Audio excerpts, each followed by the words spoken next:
Hello everyone and welcome to this tutorial of how to add a widget to your home screen on your iPad or iPhone. This works the same on both softwares. First of all, find a space where you want to add a widget and hold down on the home screen. The apps will all start shaking and you'll see at the top left the edit button appears. Click on edit and you're going to see this button here that says add widget. As you can see now, you have access to all of your widgets and can simply pick one up. So for example, I'm going to be picking up the Google one. You're going to hold down your screen and pick it up, and then you can drag it onto the home screen here, place it down, and then you can bring down the widgets page once you're done just by clicking off. And if you do want to move this around on the new iOS, you can simply move it to any corner of the screen like that. And if you need to remove it, what you're going to want to do is hold down the screen again, and then you're going to see that little minus button at the top left. Click on that and you're going to want to click remove.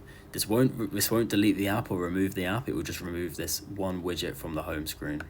There you go. So yeah, I hope this tutorial helps. Like and subscribe.